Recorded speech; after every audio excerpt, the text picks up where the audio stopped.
I must admit, it feels a bit odd to share this, but here it goes. I never imagined a dog could have such a profound impact on my life until Max came along. It started like any typical evening, or at least it seemed that way at first. Yet, beneath the surface, there was an inexplicable sensation, something I couldn't quite grasp. My closest friend Jake was over, as he often was. We were like brothers, and Max, my golden retriever, cherished him just as much as he did me. The three of us formed an inseparable trio, a seamless blend. But that night, things shifted in unforeseen ways. The atmosphere felt different, charged with a peculiar energy, like a taut thread ready to snap. It was the kind of feeling that leaves you on the brink of something unknown. We had been through so much together, yet this was new, unpredictable. Max lay between us, his comforting weight against my leg as Jake and I sat on the living room floor, munching on takeout and watching an old sitcom rerun. We laughed and joked as usual, but then Jake fell silent, and when I glanced over, he was simply observing me. Not in a negative way, just different, intense. Then he chuckled, as if shaking off a thought, and things returned to normal, at least temporarily. We spent hours discussing everything and nothing, seamlessly transitioning from one topic to another. There was something reassuring about the ease of our conversation, the way we could share our lives, our dreams, even secrets we'd never reveal to anyone else. It felt like home, sometimes more than my actual family. However, I noticed Jake was quieter than usual, as if something weighed on his mind that he couldn't voice. Finally, after what seemed like an eternity, he spoke, his voice barely audible. "Do you ever wonder if things could be different?" I laughed, attempting to lighten the mood. "Different how?"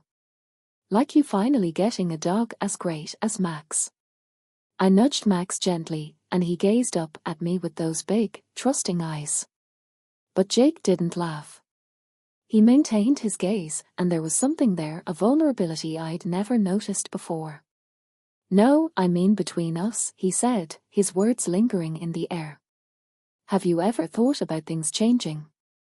I was taken aback, a mix of curiosity and an unnamed emotion stirred within me. We were close, no doubt, but we'd never ventured into such a conversation. I wasn't sure if he was serious, but a part of me wanted to probe further, to see if he meant what I thought he did. Max shifted beside me, his head resting on my leg, grounding me. "What do you mean by that, Jake?" I asked, my voice softer now. Jake averted his gaze, looking at Max, who lay sprawled out lazily between us. "I don't know, maybe it's been too long since things felt normal, you know.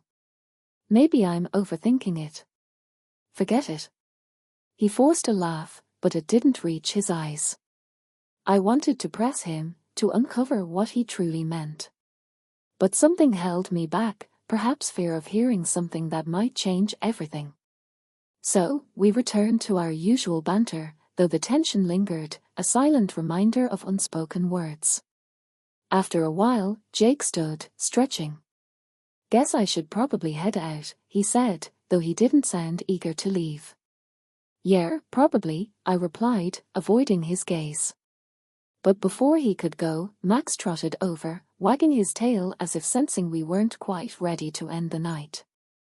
Jake laughed, scratching Max behind the ears. "You know, sometimes I think he prefers me over you," Jake quipped, a mischievous spark in his eyes. In that instant, the tension dissipated, if only briefly.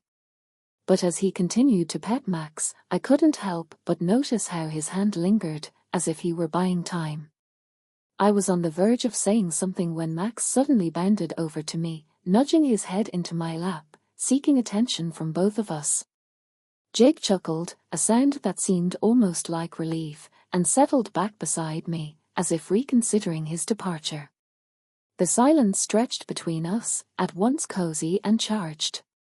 Max sprawled across us, his head resting on my knee while his tail thumped against Jake's leg.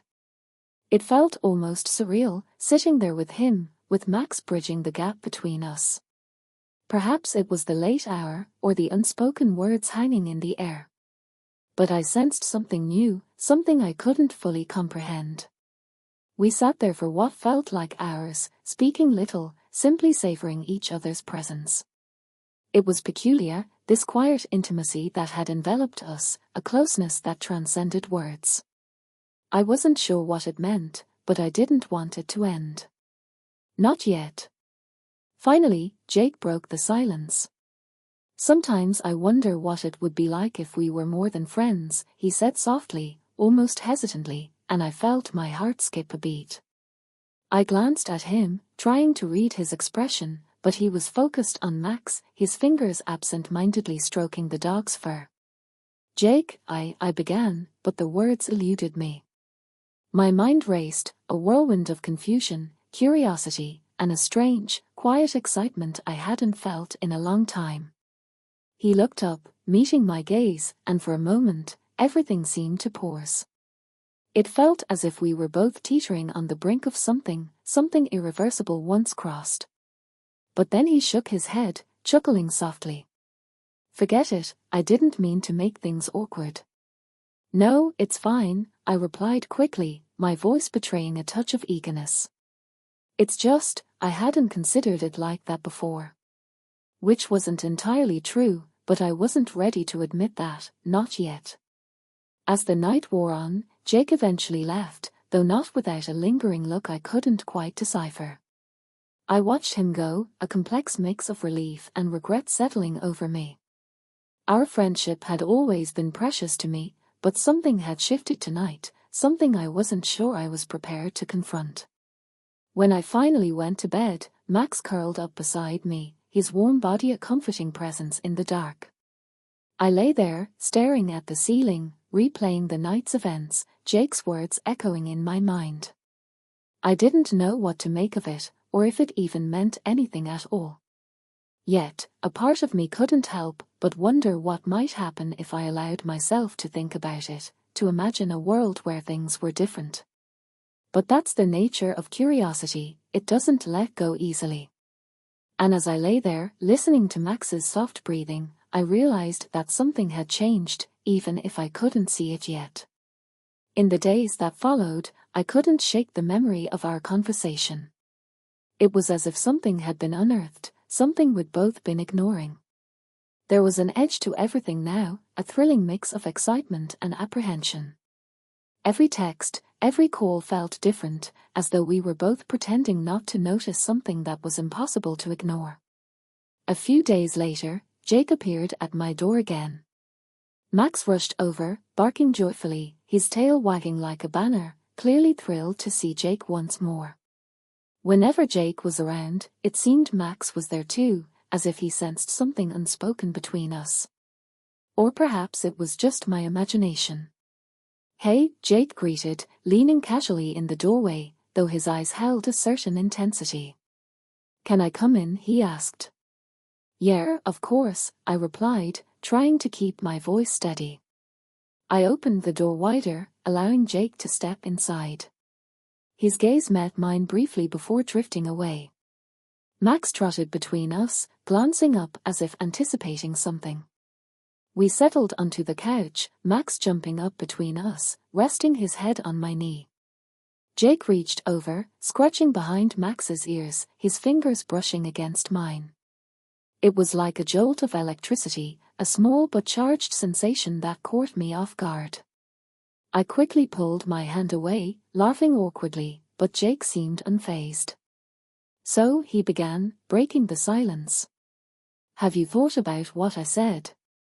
I hesitated, looking down at Max, who watched me with his big, trusting eyes. "Honestly, I haven't been able to stop thinking about it," I admitted. Jake nodded slowly, a slight smile playing on his lips. "Yeah, me neither." There was a pause, stretching on for what felt like an eternity, and my heart raced, unsure of where this was leading. Jake's hand lingered on Max's fur, his gaze shifting between me and Max, as if he were grappling with something inside. Finally, he spoke, his voice softer.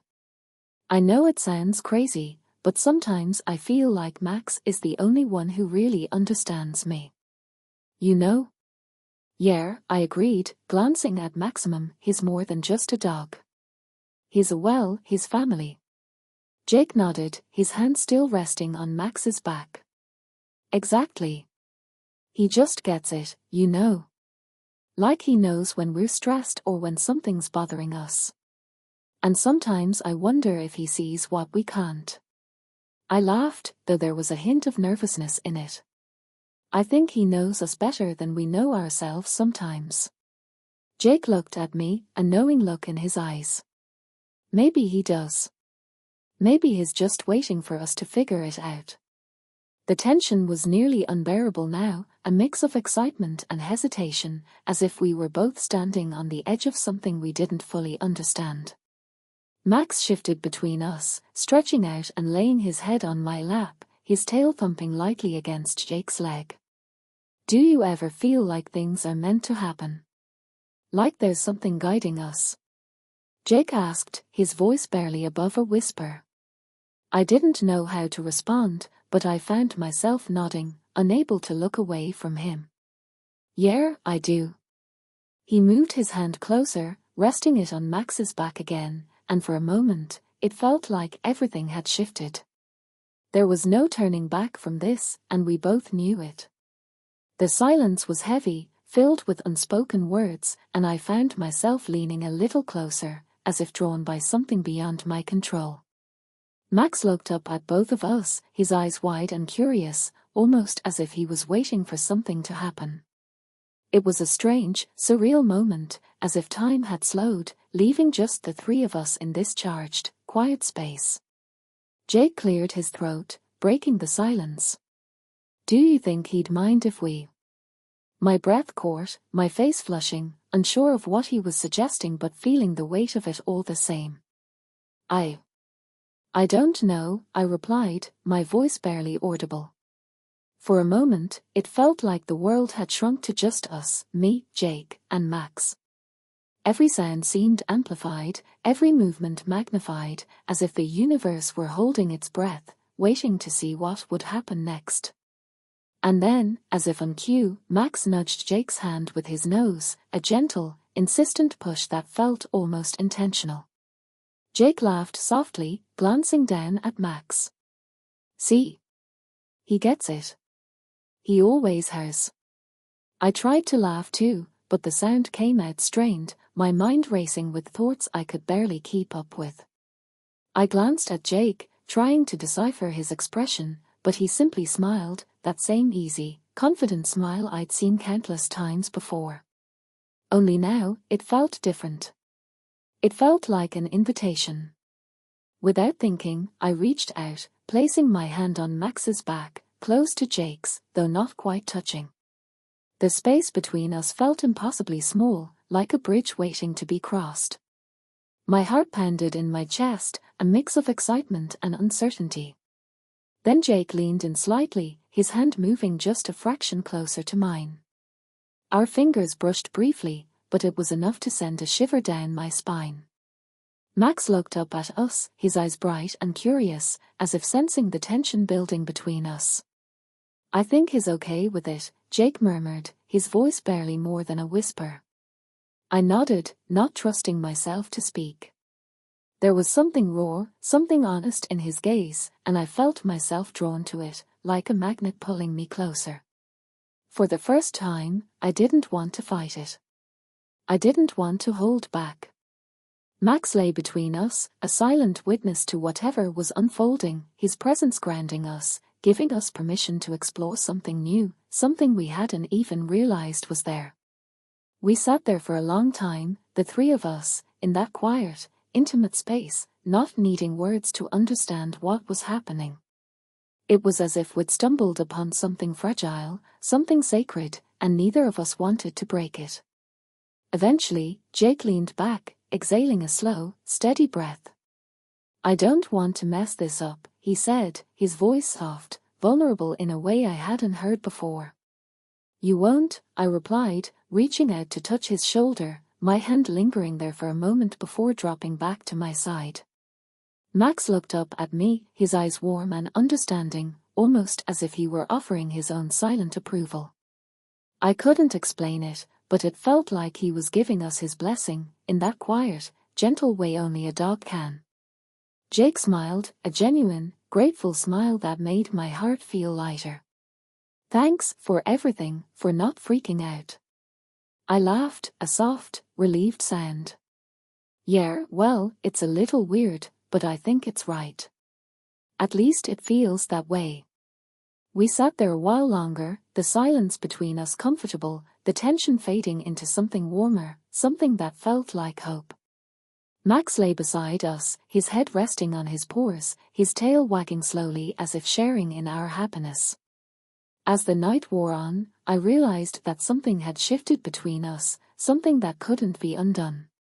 It was both terrifying and exhilarating, a promise of something new, something real. I knew deep down that whatever happened next, we'd face it together. Me, Jake, and Maximum. The three of us, bound by something we couldn't quite name, but knew was real.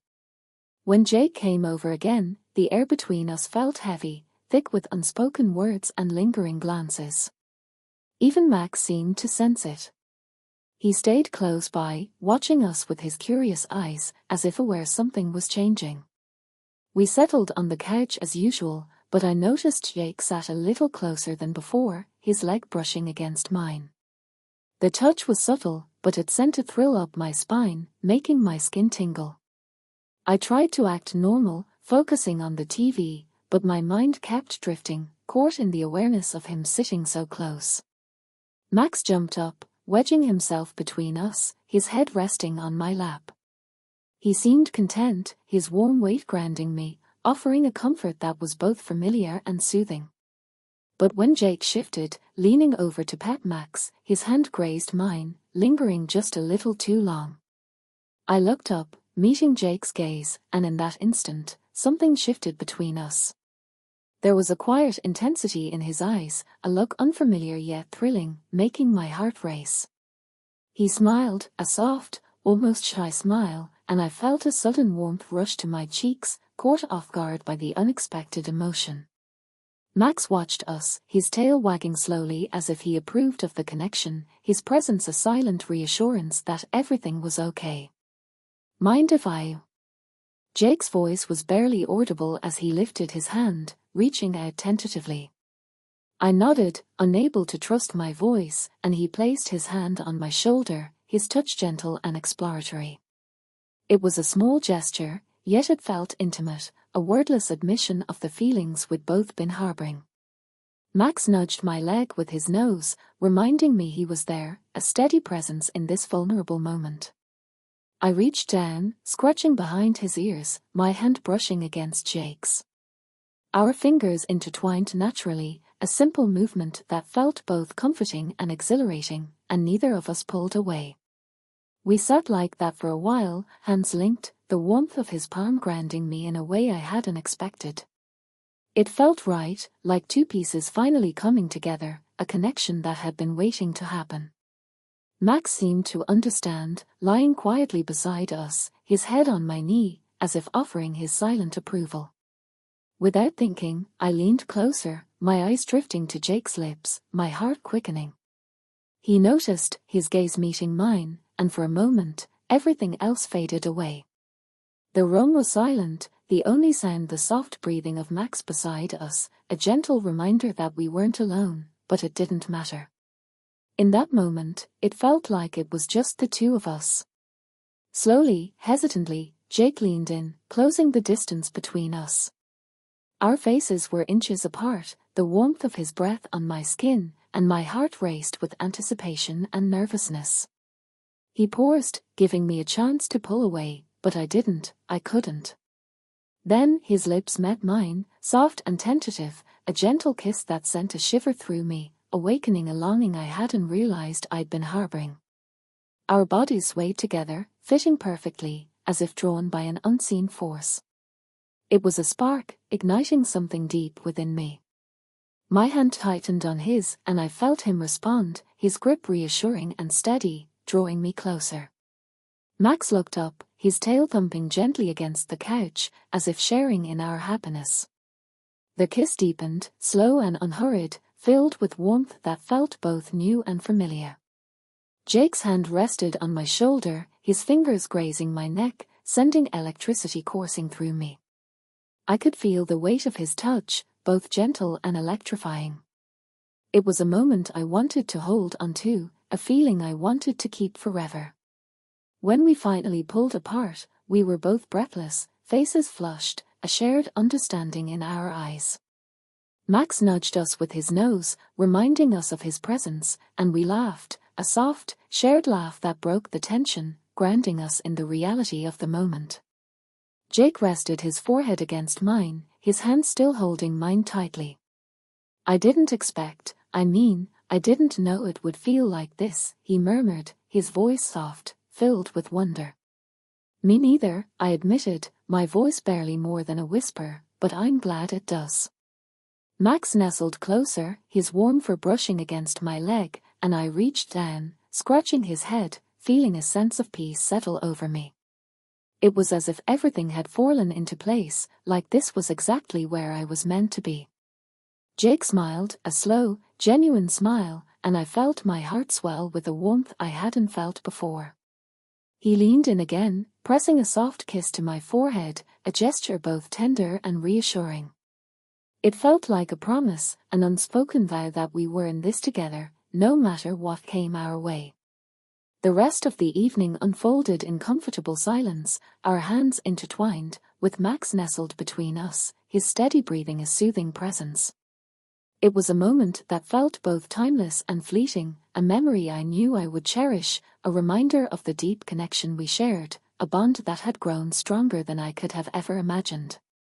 As the night wore on, Jake rested his head on my shoulder, his arm draped around me, a comforting weight that felt both protective and reassuring. Max lay beside us, his body curled against my leg, grounding us in a way that words couldn't capture. It was a simple moment, yet it held a depth I couldn't articulate, a closeness that felt both new and familiar. We didn't need to speak, didn't need to fill the silence with words. The connection between us was enough, a shared understanding that transcended language, a bond that had grown stronger with each passing moment. Max sighed, his warm breath against my leg, a gentle reminder that he was with us, a part of this new chapter in our lives. Jake lifted his head, meeting my gaze with a soft smile. I think this is the start of something good, he said, his voice filled with quiet certainty. I think so too, I replied, my heart swelling with hope, a feeling I'd been missing without realizing it. Max shifted, pressing closer to me, his head resting on my lap, a silent affirmation of the bond we shared, a reminder that he was with us on this journey. As I looked at Jake, his hand still holding mine, I knew this was just the beginning, a new chapter we would face together with Max by our side.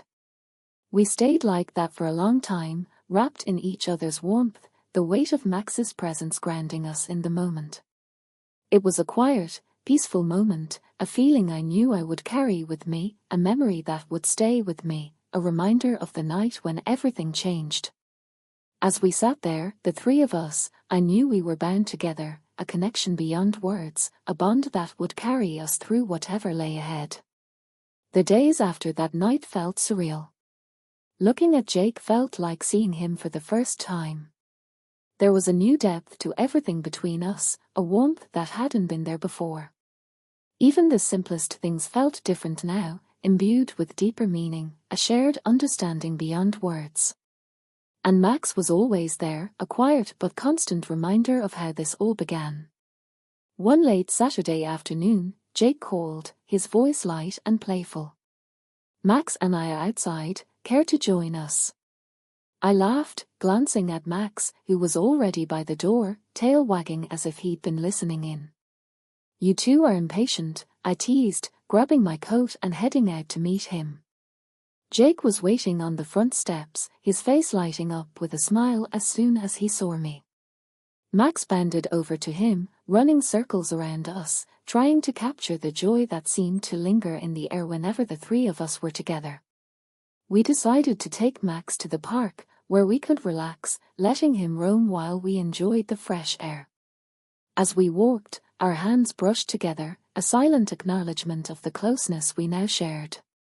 It was strange how natural it felt, as if we'd been holding hands all along. The park was quiet, a few families scattered here and there, but mostly empty. Max ran ahead, tail wagging as he explored his favorite spots. Jake and I found a quiet corner beneath a large oak tree where we could sit and watch Max without interruptions. He stretched out beside me, our shoulders touching, and the familiar comfort of his presence settled over me. Max trotted back, lying down with his head on my lap, his eyes drifting closed as I scratched behind his ears. Jake watched us, a soft smile playing on his lips, and a wave of contentment washed over me, as if everything was exactly as it should be. "Remember when we used to come here after school?" Jake asked, his voice tinged with nostalgia. "Yeah," I replied, a smile tugging at my lips at the memory. Max was just a puppy then. He used to trip over his own paws trying to keep up with us, Jake chuckled, reaching over to pat Max's head. "He's grown a lot since then, but he's still our Maximum." I looked down at Max, feeling a rush of affection for the dog who had been with us through everything. He'd seen us at our best and our worst, a loyal friend who never judged, never asked for more than a scratch behind the ears and a warm place to sleep. Jake took my hand, his fingers intertwining with mine, and I felt my heart skip a beat. It was such a simple gesture, but it spoke volumes. We sat there in comfortable silence, watching the world go by, content in each other's company. After a while, Max lifted his head. His ears perked as he looked at us, almost as if he sensed the change in our relationship. He nudged my leg with his nose, and I reached down to pet him, feeling an overwhelming sense of gratitude for this moment, for the bond we shared with both Jake and Maximum. Jake leaned closer, his head resting on my shoulder, and warmth spread through me, a feeling that was both new and familiar. Max lay beside us, his steady breathing a comforting rhythm, grounding us in the moment. I knew that this was more than just a friendship now. It was something deeper, something that had been building for a long time, waiting for the right moment to come to life. As the sun began to set, casting a golden glow over the park, a sense of peace settled over me, a contentment I hadn't known was possible. Jake turned to me, his gaze soft, and I knew he felt it too. There was no need for words. Everything we wanted to say was already understood. Max let out a contented sigh, his head resting on my knee, his eyes half closed, as he basked in the warmth of the fading sunlight. It was a simple moment, but it held a depth I couldn't articulate, a reminder of how far we'd come, of the journey we'd shared with Max by our side. Jake shifted, his fingers brushing against mine, a gentle reminder of the bond we now shared. I looked at him, a smile tugging at the corners of my mouth, and he leaned in, pressing a soft kiss to my cheek, a gesture both tender and reassuring. "We'll always have this," he murmured, his voice filled with quiet conviction. "Yeah," I replied, my heart swelling with a warmth I hadn't known was possible. "We will." Max let out a soft bark, as if agreeing with us, and we both laughed, the sound echoing in the quiet park. It was a simple moment, a memory I knew I would carry with me, a reminder of the love we shared, a bond that went beyond friendship, beyond words. As the stars began to appear in the sky, we walked back home, Max trotting beside us, his tail wagging with each step. It was a new beginning, a journey we would face together, with Max by our side, a constant presence, a reminder of the love and friendship that had brought us to this moment. As the first light of dawn crept in, I realized my dog had overstepped a boundary. But before we delve into the details, remember to hit that like button and subscribe for more captivating and jaw-dropping tales. The night was eerily still, the kind of quiet that makes you feel like you're the sole soul awake in the universe. I lay in bed, the gentle whir of the ceiling fan and the steady breathing of my husband, Mark, beside me. The bedroom window was slightly open, inviting in a cool breeze that whispered the night's secrets. Sleep eluded me, burdened by the weight of earlier events, pressing down like a tangible force. I'm Alice, and tonight, something transpired that I can't seem to shake off, something that feels like the deepest betrayal. I glanced at Mark, his face serene in slumber, oblivious to the storm brewing within me. My heart ached with a secret I was unprepared to reveal, not to him, not to anyone. Earlier, as I was preparing for bed, our dog, Max, did something unexpected, something that left me questioning everything. Max, who had always been a cherished family member and loyal friend, had crossed a boundary I never imagined. The shock, the bewilderment, the rush of emotions flooded me as I stood there, frozen, unable to comprehend. How could something so innocent turn so wrong? Now, as I lay in the darkness, I grappled with my thoughts. Should I confide in Mark? How could I explain this without sounding irrational?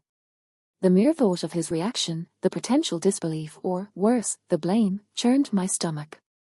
Max was downstairs now, in his usual spot, but tonight, his presence felt different, almost accusatory.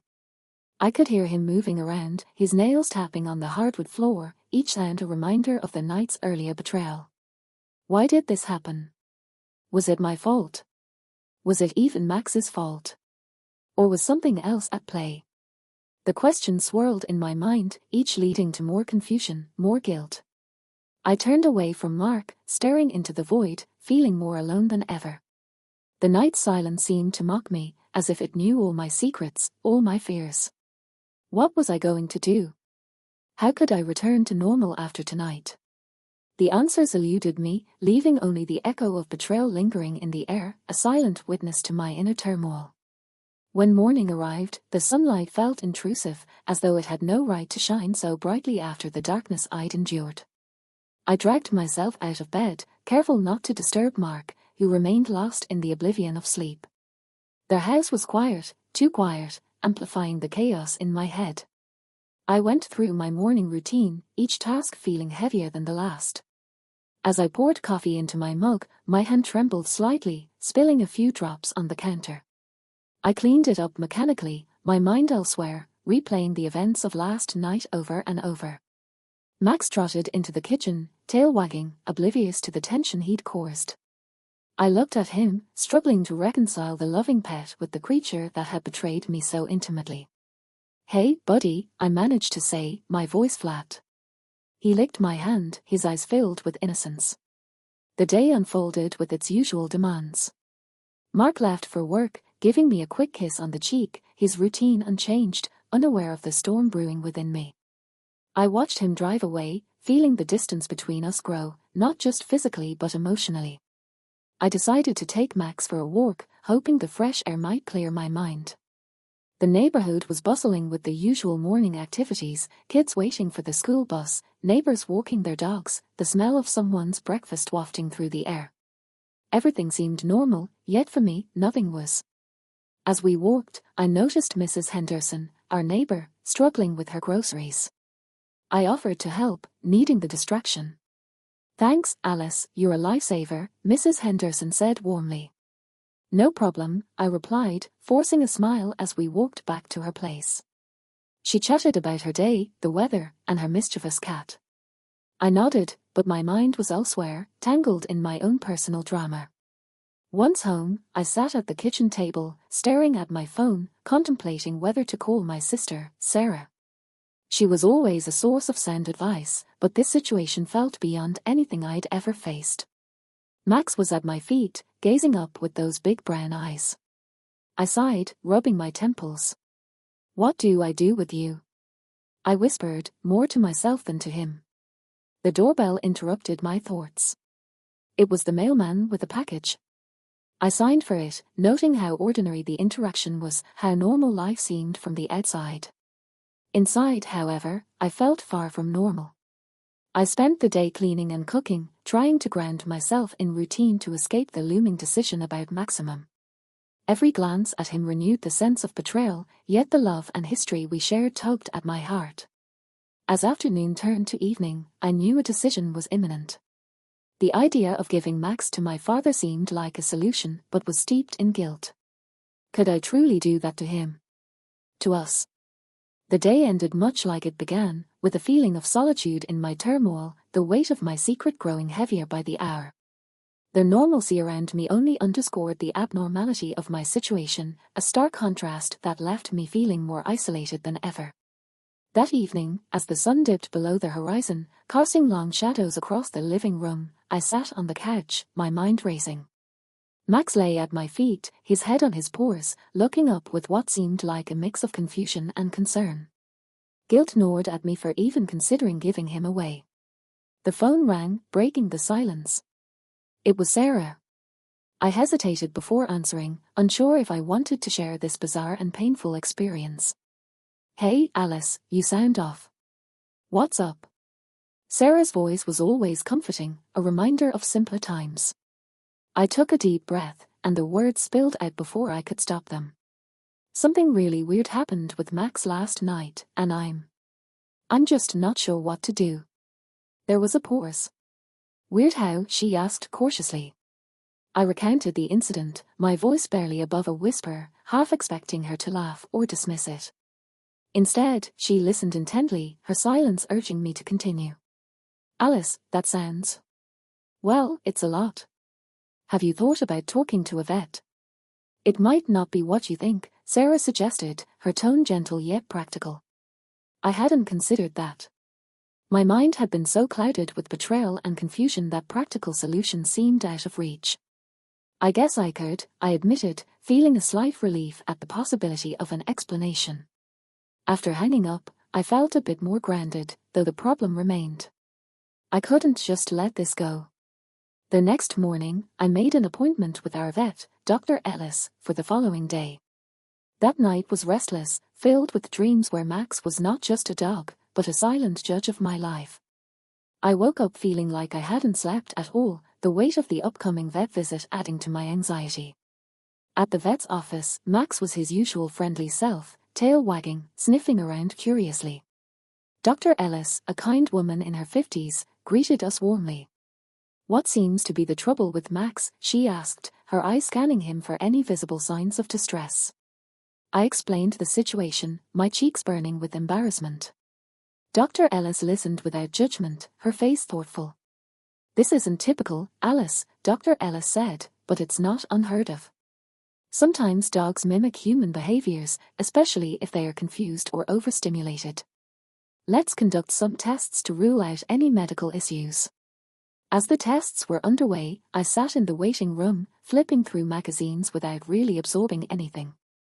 My mind was a storm of what ifs and howcats.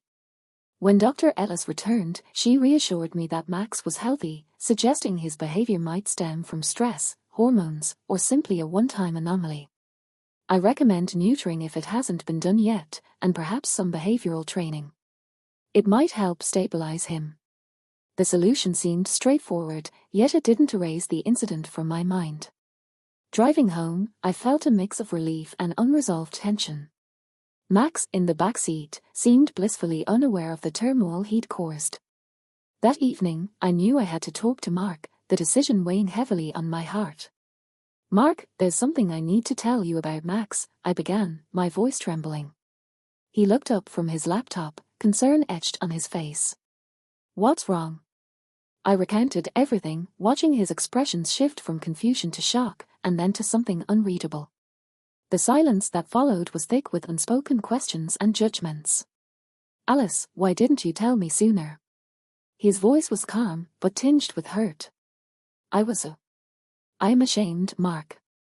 I didn't know how you'd react," I admitted, tears threatening to spill. He reached out, taking my hand. "We'll figure this out together. Maybe we need to look at our home environment, see if there's something triggering Maximum." The conversation opened up a new dynamic in our relationship. It wasn't just about Max's incident, it was about trust, communication, and the unspoken fears we both carried. As time went on, we made changes. Max was neutered, and we began training sessions with a professional. Slowly, the atmosphere at home started to shift, yet the incident lingered like a ghost, a reminder of how fragile our normalcy could be. The tension between Mark and me didn't resolve overnight. There were awkward moments, silent dinners, and nights spent lying in bed, each lost in our thoughts. But we were trying, both to understand Max and to rebuild what felt broken between us. This wasn't just about Max's behavior, it was about our ability to face unexpected challenges, communicate, and forgive. The strange betrayal had become a catalyst for deeper introspection and, hopefully, a stronger bond. As days turned into weeks, the once comforting routine of our home had changed into something tense and unfamiliar. Max, now neutered and guided by a behaviorist, seemed to be adjusting, but the incident had left a mark on our relationship that wasn't easily healed. One evening, after another silent dinner, Mark and I sat in the living room, the TV on but neither of us watching. The weight of our unspoken words hung heavy in the air. "Alice," Mark finally broke the silence, his voice low. "I've been thinking about us, about Max, about everything." I turned to face him, my heart sinking. I knew this conversation was coming, but I wasn't ready. "What about us, Mark?" He sighed, running a hand through his hair. "I feel like we've been living in this shadow of what happened. I'm trying, Alice, but every time I look at Max, or at you, I see that night." The admission stung, but it was the truth we'd been avoiding. "I know," I whispered. "I feel it, too. It's like we're stuck." He nodded, his eyes not meeting mine. "I've been talking to my brother, and he mentioned a friend who could take Max, someone who lives out in the country, with space for him to run, to be a dog again." The suggestion struck me like a physical blow. Giving Max away felt like admitting defeat, like erasing a part of our family. "Mark, he's part of us. Can we really just give him away?" I asked, my voice trembling. "It's not about giving him away, Alice. It's about giving us a chance to heal, to move past this without the constant reminder." Tears welled up in my eyes, not just for Max, but for the fracture in our marriage. I thought we were working on this together. The training, the vet visits. I thought we were trying to fix it. "Yeah," he said, his voice breaking. "But maybe fixing it means letting go of something that keeps pulling us back to that moment." The room felt smaller, the walls closing in with the weight of our dilemma. I looked at Max, who lay quietly by the fireplace, his eyes following our conversation with a sense of understanding that only deepened my guilt. "I need some time to think," I said, standing up abruptly. "I'm going for a walk." Outside, the cool night air did little to soothe my turmoil. I walked aimlessly, the streetlights casting long shadows that mirrored the darkness within. My mind replayed the conversation, Mark's words, and the silent plea in Max's eyes. I found myself at the park, sitting on a bench where Max and I used to play fetch. The emptiness of the space echoed the emptiness I felt inside. Was I betraying Max by considering giving him away? Or was I betraying Mark by holding onto something that might be irreparably damaging our relationship? My phone buzzed, pulling me from my thoughts. It was a text from Sarah. "How are you holding up?" I typed back, not sure. "Mark wants to give Max away." Her response was quick. "That's tough, Alice. But remember, it's about what's best for everyone, including Maximum." I sat there, staring at the screen, the words blurring through my tears. The decision was monumental, not just for Max, but for the future of my marriage, for our trust, for our ability to move forward. As I walked back home, the decision loomed over me, a dark cloud threatening to unleash a storm. I knew I had to make a choice, one that would define not just our immediate future, but the essence of our family. Entering the house, I found Mark waiting, his expression one of concern mixed with resolve. "Did you decide?" he asked, his voice gentle. I took a deep breath, the weight of the world on my shoulders. I think we need to talk about what best really means for all of us, not just for now, but for the long run." The night stretched on, our conversation a delicate dance of emotions, hopes, and fears. The decision wasn't made then, but the stage was set for the climax of our story, where every choice would lead to irreversible consequences. As I stood in our dimly lit living room, the weight of Mark's proposal hung between us like a thick fog. The silence was heavy, filled with the ticking of the clock and the occasional soft snoring from Max, who lay oblivious on his bed by the fireplace. "I've been thinking, Alice." Mark's voice was steady, but his eyes betrayed his turmoil. Maybe giving Max away isn't about betrayal. Maybe it's about giving him a chance to be happy, away from whatever stress he's feeling here. And maybe, just maybe, it's about us finding our way back to each other without this constant reminder. I felt a tear escape, trailing down my cheek. But Mark, he's part of our family. We've been through so much together. How can we just decide to let him go? Mark moved closer, his hand reaching for mine, a gesture of comfort that felt both familiar and foreign. I know, Alice, I love Max too. But our relationship, our marriage, it's been strained. I look at him and I see that night. I see your pain, your confusion. I want that to be replaced with something better, something joyful. The truth in his words was undeniable. Our home, once filled with laughter and the simple joys of pet ownership, had become a silent battleground of unresolved emotions. But what if we're making a mistake? I whispered, my voice trembling. What if we regret this? Mark sighed, pulling me into a gentle embrace. We might, but we've tried everything, haven't we? The vet, the training, the time, and yet here we are, still stuck. Maybe this isn't just about Maximum. Maybe it's about us, about what we need to heal. The room seemed to close in around us, the walls echoing with the gravity of our decision. I looked over at Max, his tail thumping softly against the floor, his eyes reflecting a trust that felt like a knife to my heart. I need to know one thing, I said, pulling back to look into Mark's eyes. Do you still love me, Mark? Despite all this. His gaze softened, and he cupped my face in his hands. Alice, I've never stopped loving you. This has been hard, but my love for you hasn't changed. If anything, it's made me realize how much I want to fight for us. The sincerity in his voice broke something inside me. It was a moment of clarity, a revelation that this wasn't just about Max, but about our future, our happiness. Okay, I said, the word feeling like a stone in my throat. Let's find him a good home, but we do this together. We make sure he's going somewhere he'll be loved, where he can be a dog again, without the shadows of what happened here. Mark nodded, relief washing over his features. Together, he agreed. That night, as we lay in bed, the decision we made felt like a betrayal, but not in the way I had feared. It was a betrayal of our past selves, the ones who couldn't see beyond the immediate pain.